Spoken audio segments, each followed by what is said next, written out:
कि मैं जहाँ पे बिजनेस स्टार्ट करने वाला हूँ, फास्ट फूड का बिजनेस, वहाँ पे मतलब कुछ छोटे छोटे मतलब जो ऑलरेडी जो जिनका बिजनेस सेट है और वो फेमस भी है और उनके यहाँ पे फास्ट फूड अच्छा भी, और वहाँ पे एक दिन में 5-5 हजार कस्टमर भी आते हैं और उनकी मतलब सेल्स भी अच्छी होती है। ठीक है, लेकिन वो प्राइस, उनका जो प्राइस जो है, प्राइस वो बहुत कम रखते हैं, मतलब 10 रुपये, 15 रुपये, 20 रुपये ऐसा प्राइस रखते हैं। अब मैं उनसे अच्छा मतलब स्टार्ट करना चाहता हूँ, कुछ वैल्यूज देना चाहता हूँ, लग्जरी एस्पिरेशनल वैल्यू कुछ भी देना चाहता हूँ। अब मैं उनसे कम्पीट कैसे करूं, मतलब उनकी मतलब वो जो दे रहे वही प्राइस से अगर मैं सेल करूंगा मेरे प्रोडक्ट, तो मैं कैसे उनसे कम्पीट कर पाऊंगा। तो उसके बारे में कुछ आइडियाज चाहिए थी आपसे कि उस बारे में क्या करें। जी, फर्स्ट में आप स्टार्ट करें। देखिए, ये अभी शॉर्ट एनालिसिस का भाई ने जिक्र किया, मैं शॉर्ट एनालिसिस से ही इनका आंसर देने की कोशिश करूंगा। भाई, आपने बोला कि आपके जो कॉम्पिटिटर्स हैं वो अपना प्राइस बहुत लो रखते हैं और वो उनके पास 5-5 हजार कस्टमर डेली का रहता है, आता है, उनके फुटफॉल है और वो वॉल्यूम पे खेलते हैं। आपका कहने का सीधा मतलब ये है ना भाई? जी जी, वॉल्यूम पे खेल। कौन बोल रहा है कि आप वॉल्यूम पे खेलो? आप प्रोडक्ट पे खेलो, प्रोडक्शन पे मत खेलो, प्रोडक्ट पे खेलो। आप समझे डिफरेंस दोनों पे? प्रोडक्शन पे मत खेलो, वो लोग प्रोडक्शन पे खेल रहे हैं, आप प्रोडक्ट पे खेलो। आप अपना प्रोडक्ट इतना सॉलिड बना लो। देखो, आपको टैगलाइन इस हिसाब से डिजाइन करना पड़ेगा कि आप थोड़ा सा प्रीमियम हो, ठीक है? आप जनरल नहीं हो, आप थोड़ा सा प्रीमियम हो, ठीक है ना? लोग आपके पास जो आ रहे हैं वो थोड़ा सा प्रीमियम स्टफ खरीदने के लिए आ रहे हैं, एक बात। दूसरी बात ये है कि quality comes with a price, quality का एक पैसा होता है, ठीक है? अदरवाइज आप लो क्वालिटी प्रोडक्ट लगा लोगे, आपका भी उनके बराबर से आप कॉस्ट कर लोगे, आप बेचना शुरू कर दोगे। तो आपकी टैगलाइन इस हिसाब से डेवलप होनी चाहिए। मैं आपको एग्जांपल देता हूं कि हाँ हम महंगे हैं लेकिन क्यों, हाँ हम महंगे हैं लेकिन क्यों, ठीक है? क्यों? क्योंकि कस्टमर आकर के ट्राई करेगा, जब वो ट्राई करेगा तब उसको डिफरेंस पता चलेगा कि ये महंगे क्यों है, ठीक है ना? मार्केट में एक चीज बेचने के 10 प्राइस होते हैं। कोई भी प्रोडक्ट ले लीजिए, एक चीज बेचने के 10 प्राइस होते हैं। एक जगह पे कितने का बिक रहा है, एक जगह पे कितने का बिक रहा है। फॉर एग्जांपल आप फ्रूट्स ले लीजिए, आप आम ले लीजिए, ठीक है ना? आप एक जो है शॉप पे हो सकता है 60 रुपए डजन बिके और एक शॉप पे जो है वो 100 रुपए डजन बिके, बट दोनों में डिफरेंस है ना, है तो दोनों आम ना।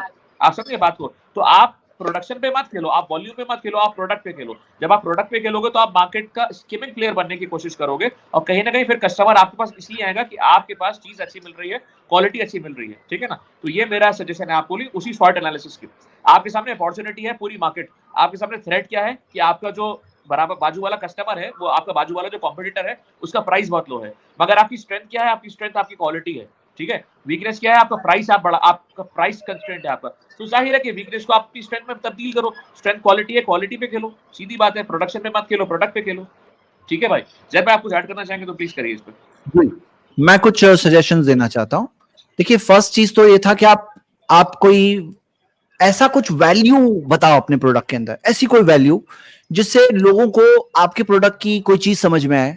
जैसे मिसाल के तौर पे चाहे टेस्ट हो, अगर आप बोल रहे हैं फूड आइटम है, या क्वालिटी, या आप बोल सकते हैं हम लोग अपना ब्रांडिंग भी, आप उसमें प्रमोशन भी इसी चीज पे कि हम लोग कुकिंग ये ऑयल में कर रहे हैं, हम लोग इस चीज में कर रहे हैं, ऐसा कुछ अपने आपको हाइजीन भी दे सकते हैं। हाँ, हाइजीन का फैक्टर बना सकते हो। मतलब कुछ उनकी वीकनेस जो आपकी स्ट्रेंथ हो सकती है, आप देखो कि आप जैसे क्या यूनिक फीचर है, कुछ वैल्यू प्रोपोजिशन लाओ। हाँ, सेकंड चीज क्या हो सकती है कि आप कोई मार्केट में कोई निश सेगमेंट में फोकस कर सकते हो। जैसे मिसाल के तौर पर मान लो कि वो सबके लिए बेच रहे हैं, तो आपने बच्चों के फोकस बना दिए, स्कूल्स के फोकस कुछ बना दिए, हाँ, या लेडीज को जो जैसे कुछ चीजें चाहिए होती चटपटी वगैरह, आपने उनके ऊपर फोकस कुछ बना दिया। कोई निश मार्केट ले लिए, यानी अगर आप सब चीज में कंपीट नहीं कर सकते हैं तो एक निश सेगमेंट के आप बोलते हैं आप स्पेशलिस्ट बन गए कि मैं ये चीज का स्पेशलिस्ट हूं, मैं ये चीज बेच रहा हूं, इस सेगमेंट पे फोकस कर रहा हूं। तीसरी चीज आप क्या कर सकते हैं कि कोई कस्टमर एक्सपीरियंस को एनहांस कर सकते हैं कि वहां पे बहुत ज्यादा रश आ रहा है, हो सकता है आप टेबल्स दोगे, हो सकता है पानी दोगे, हो सकता है बैठने की जगह दोगे, हो सकता है कुछ चीज आप दे सकते हो, कस्टमर एक्सपीरियंस, वाईफाई वगैरह, मतलब जायज दायरे में क्या हो सकता है देखेंगे आप, मतलब हैप्पी कस्टमर्स को आप क्रिएट करने की कोशिश करेंगे। हाँ, तो ये एक तीसरी चीज है, कस्टमर एक्सपीरियंस से आप वो चीज कर सकते हैं। स्ट्रॉन्ग रिलेशनशिप बिल्ड करना कि लोगों customer relationship, loyalty program start कर सकते हैं।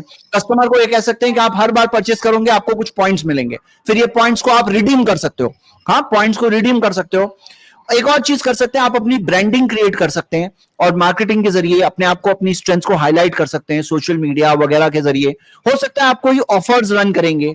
देखो, एक बात है ना, कभी भी याद रखना कि कंपीट करने में ना, एक होता है मेंटली डिफीट हो आदमी, तो मेंटली कोई आप पे हावी ना है, क्योंकि आपका रब अल्लाह है जो रिस्क का मालिक है आपका। तो इसमें कैसा होता है, कभी कभार क्या होता है, कॉम्पिटिटर के कॉम्पिटिशन से उतना नुकसान नहीं होता है जितना उसके साइकोलॉजिकल प्रेशर लेने से नुकसान हो जाता है हम पर। तो वो क्या होता है कि कोई हमारे माइंड पे हावी ना हो, उसको दिमाग के अंदर नहीं लेना है, उसको आंखों के सामने रखे बस कैलकुलेट करने के लिए, समझने के लिए। तो जैसे मान लो मिसाल के तौर पे ब्रांडिंग स्ट्रेटजी में आप कस्टमर्स को अट्रैक्ट करने का नया कुछ तरीका ला रहे हो कि कैसे कस्टमर्स को आप कोई ऑफर दे रहे हो, कोई चीज कर रहे हो, हाँ ये चीज हो सकती है। कस्टमर फीडबैक से आप सीख सकते हो कि आप कस्टमर का फीडबैक मिलेगा तो उससे स्ट्रेटजी को आप चेंज कर सकते हो, इनोवेशन कंटिन्यूसली कर सकते हो।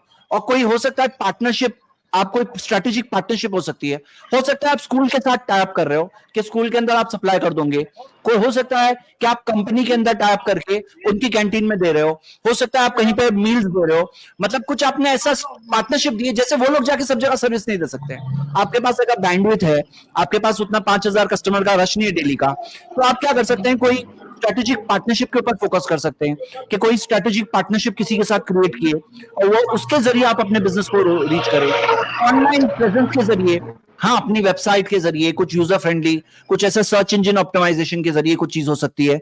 और ऐसे ऑपरेशनल एफिशिएंसी पैदा करने की कोशिश करें कि कैसे आपके ऑपरेशंस ऐसे हो जिससे आपको भी वो एडवांटेज मिले जो उनको मिल रहा है, मतलब जो वॉल्यूम्स का एडवांटेज उनको मिल रहा है, कैसे आप कॉस्ट को रिड्यूस कर सकते हैं कॉम्प्रोमाइज किए बगैर क्वालिटी, तो कैसे आप कंपटीशन के सामने कैसे अपने आप को ऑप्टिमाइज कर सकते हैं। कभी कभार क्या होता है, जैसे मेरे एक दोस्त थे, उन्होंने रेस्टोरेंट ओपन किया और फिर उनके रेस्टोरेंट में होता क्या है ना, रेस्टोरेंट बिजनेस में बहुत सारे लोग लॉसेस करते हैं और जितने बिजनेसेस सुनने मिलता है कि हर महीने कितनी नई दुकानें खुलती है, कितनी सारी उसमें से बंद भी हो जाती है। तो यहाँ पे कैसा होता है, उनके बिजनेस में भी ऐसा ही हुआ।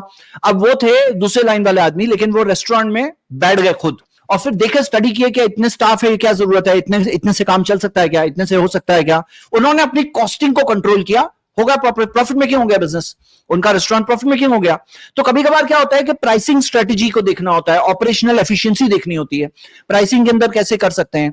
कभी कभार कुछ बंडल करके, कुछ पैकेज करके, देखो क्या होता है, जैसे मैकडॉनल्ड्स को देखोगे कि कोई चीज वो बहुत सस्ती बेच रहा होता है सिर्फ कस्टमर अट्रैक्ट करने के लिए। सुन रहे आप, कोई चीज जैसे बहुत सस्ती बेच के आप कस्टमर अट्रैक्ट करो और कहीं और कमाओ, कोई चीज कॉस्ट टू कॉस्ट बेचो सिर्फ इसलिए कि ये है मेरा सिर्फ कस्टमर लाने के लिए, बाकी मैं कमाऊंगा वो आइटम पे, मैं इससे कमाऊंगा नहीं, ये सिर्फ कस्टमर अट्रैक्ट करने के लिए है।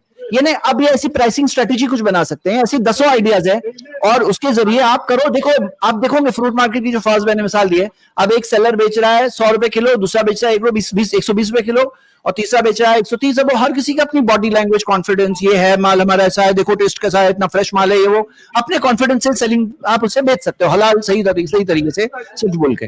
हाँ इंशाल्लाह।